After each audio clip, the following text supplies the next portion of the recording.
अस्सलाम वालेकुम students, hopefully you are fine. आज की इस वीडियो में हम पढ़ेंगे सोशल कॉन्ट्रैक्ट थ्योरी। ठीक है, ये सोशल कॉन्ट्रैक्ट थ्योरी है क्या, क्यों बनाएगी, इसकी हिस्ट्री, सारा कुछ हम पढ़ेंगे।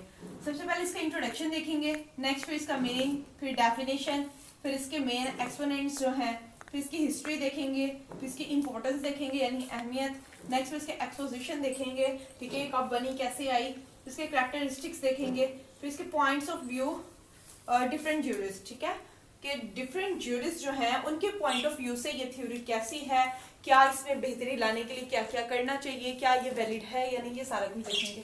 नेक्स्ट इसका हम क्रिटिसिज्म पढ़ेंगे और लास्ट में कंक्लूजन। ठीक है, सबसे पहले तो ये के इंट्रोडक्शन में सोशल कॉन्ट्रैक्ट थ्योरी के अबाउट लिखेंगे। सोशल कॉन्ट्रैक्ट थ्योरी है क्या? ये बेसिकली एक कॉन्ट्रैक्ट हुआ था, ठीक है, ये एक कॉन्ट्रैक्ट था जो कि एग्रीमेंट और कॉन्ट्रैक्ट था जो कि था बिटवीन स्टेट और सिटीजन और स्टेट के दरमियान में कॉन्ट्रैक्ट हुआ था।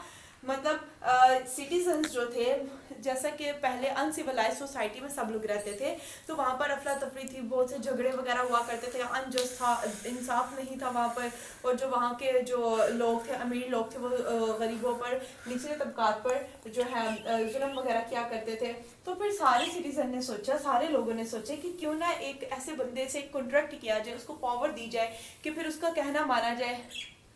मतलब कि अगर एक बंदे को पावर दे दिया और उसे कॉन्ट्रैक्ट कर लिया कि तुम इसके बदले में हमें पीसफुल सोसाइटी बनानी है, तो फिर क्यों ना ऐसा कर दिया जाए। तो बहुत से लोग एग्री हो गए थे। तो फिर इस तरह से हुआ कि सब लोगों ने मिलकर एक बंदे को चूज किया, उसको पावर दी। ठीक है, बिलीव भी यही था कि अगर वो सोसाइटी को चलाएंगे तो सोसाइटी स्मूथली पीसफुल चलेगी। ठीक है, इसी तरह से ये जो एग्रीमेंट था ये डिपेंड करता था सोशल, मॉरल और पॉलिटिकल वैल्यूज वगैरह पे। ठीक है, और ये रिटर्न, बाज़ दफ़ा ये रिटर्न होता है लेकिन ये ज़्यादातर ओरल ही होता है। ठीक है, ये जो थ्योरी है ना, ये दी थी जीन जैकिस ने 1772 में। ठीक है, नेक्स्ट है इसके मीनिंग्स और इसकी डेफिनेशन। ठीक है, इसकी मीनिंग में है द कॉन्ट्रैक्ट बिटवीन सिटीजन और स्टेट। जैसे कि मैंने बताया था, इसमें एक कॉन्ट्रैक्ट होता है सिटीजन और स्टेट के दरमियान में, सो वही है ये चीज। नेक्स्ट इसकी डेफिनेशन आती है एन एक्चुअल। एक्चुअल का मतलब होता है हकीकी, एंड हाइपोथेटिकल इसका मतलब होता है फर्जी, कि किसी चीज को फर्ज कर लेना। ठीक है, agreement among the members of an organised society और between community and its rules that define and limits the rights and duties of each. इसका मतलब है कि एक एक्चुअल और हाइपोथेटिकल एग्रीमेंट के एक हकीकी या फिर फर्जी agreement among the members of an organised society, एक ऐसी सोसाइटी का जो कि ऑर्गेनाइज हुई है। ऑर्गेनाइज ना भी लिखे तो भी ठीक है, कि मतलब सोसाइटी के मेंबर्स के दरमियान होता है और कम्युनिटी के दरमियान, एंड इट्स रूल, और जो इसके रूल होते हैं वो डिफाइन करते हैं, कि मतलब हमें बताते हैं, वाज़िया करते हैं लिमिट्स और rights and duties of each, कि मतलब जो कॉन्ट्रैक्ट वगैरह होता है वो फिर डिफाइन करता है, वो वजाहत करता है लिमिट्स की, राइट्स की और ड्यूटीज की, हर एक की। और फिर जाहिर सी बात है, जब हर एक अपनी अपनी ड्यूटीज को, अपने राइट्स को, अपनी लिमिट्स वगैरह को मतलब ठीक तरीके से रखेगा, लिमिट्स के अंदर अंदर हर काम करेगा, अपनी ड्यूटीज पूरी करेगा, तो फिर सोसाइटी पीसफुल रन करेगी। ऐसे ही है। नेक्स्ट है इसकी एक्सपोजिशन। ठीक है, it was given by the book of Jean Jacques in 1772। जैसा कि मैंने बताया, ये जो थ्योरी है वो भी जीन जैकिस की और 1772 की है, तो वही चीज इसमें भी बताया गया है कि इसकी बुक में, मतलब इसकी जो बुक है ना जीन जैकिस की, उसमें बताया गया 1772 में। नेक्स्ट है इसके मेन कंपोनेंट्स में है Socrates, Hobbes, John Locke, Jean Jacques Rousseau, ये जिसकी थ्योरी है।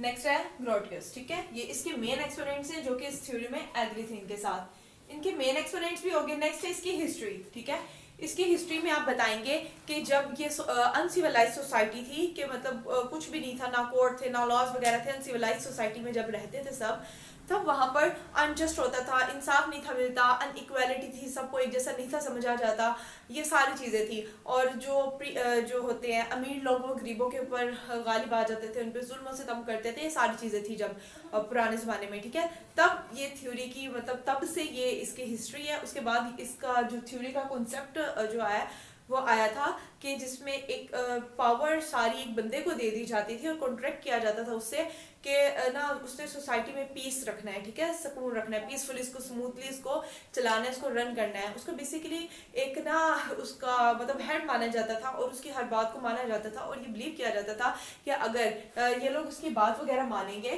तो सोसाइटी जो है वो स्मूथली पीसफुली रन करेगी, ठीक है। तो ये इसकी हिस्ट्री थी। नेक्स्ट है इसकी इम्पोर्टेंस, ठीक है। इम्पोर्टेंस में हम ये बताएंगे कि ये जो है ना कॉन्सेप्ट, ये इस थ्योरी की वजह से कॉन्सेप्ट आया था लीडरशिप का, ठीक है।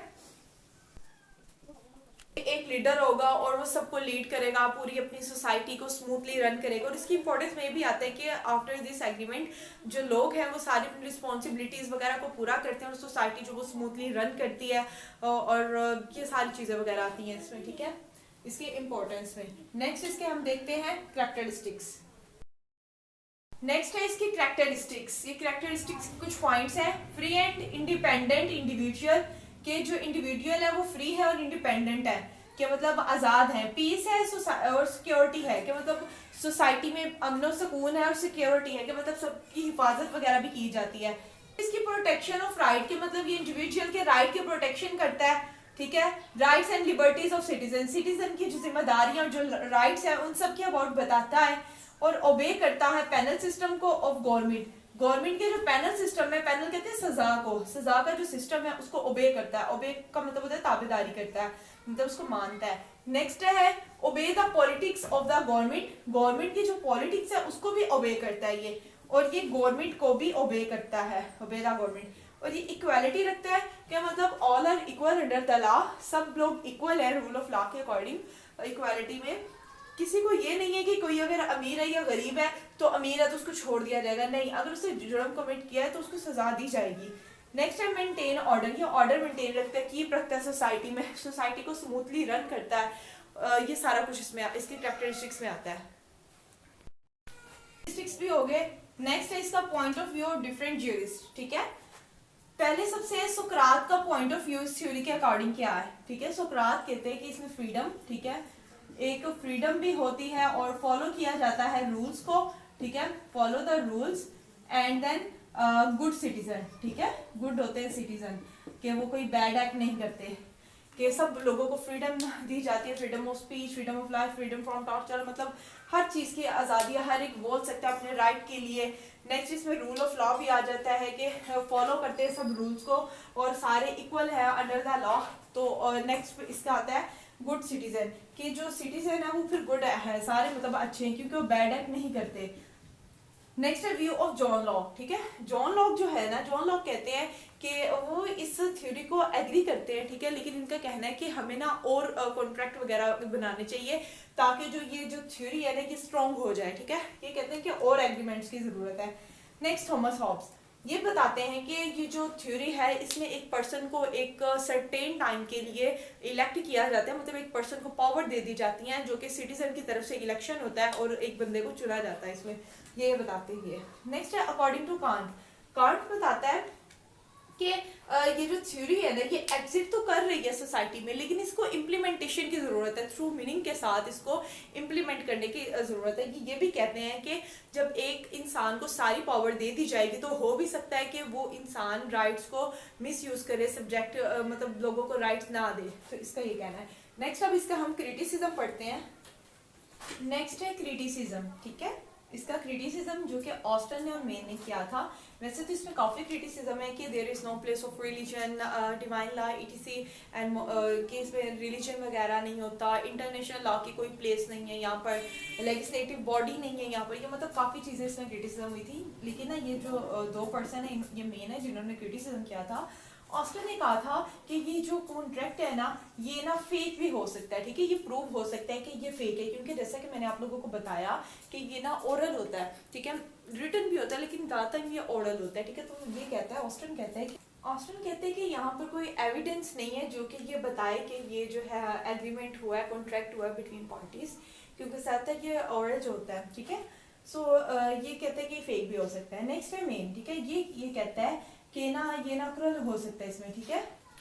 ये कहते हैं कि इसमें मतलब जुल्म वगैरह हो सकता है कि जैसे अगर सारी पावर एक पर्सन के पास आ जाएगी, ठीक है, जिसको हम इलेक्ट करते हैं, ठीक है, जिसको हम पावर देते हैं, तो ये कहते हैं कि जब सारी पावर एक बंदे के पास आ जाएगी तो ये क्रुएल्टी भी होगी, मतलब ये जुल्म वगैरह भी हो सकता है कि वो फिर दूसरों को अपनी पावर को मिसयूज करेगा, दूसरों के ऊपर दूसरों को वो जुल्म वगैरह करेगा। सो इसके अकॉर्डिंग ये क्रिटिसिज्म था और ये ऑस्टिन के अकॉर्डिंग था कि ये फेक है। नेक्स्ट इसका आ जाता है कंक्लूजन। कंक्लूजन में जो हमने सारा पढ़ा है ना, इसमें से मतलब हम इसको कंक्लूड करके क्या नतीजा निकाला है ये हम लिख सकते हैं कि मतलब बता सकते हैं सोशल कॉन्ट्रैक्ट थ्योरी में कॉन्ट्रैक्ट होता है बिटवीन स्टेट एंड ये जो है सिटीजन वगैरह, और इसके क्रिटिसिज्म के हम बताएंगे कि सारे ये मतलब इसके करेक्टरिस्टिक्स के साथ साथ इसकी क्रिटिसिज्म भी इसके ऊपर ये हुए हैं, तो ये सारा कुछ बताएंगे। सो आज का ये हमारा छोटा सा टॉपिक था, होपफुली आप सबको समझ आ गई होगी। इसके अलावा अगर कोई भी हेल्प चाहिए तो आप लोग ले सकते हैं। ओके, फिर अल्लाह हाफिज़, दुआ में याद रखिएगा, टेक केयर।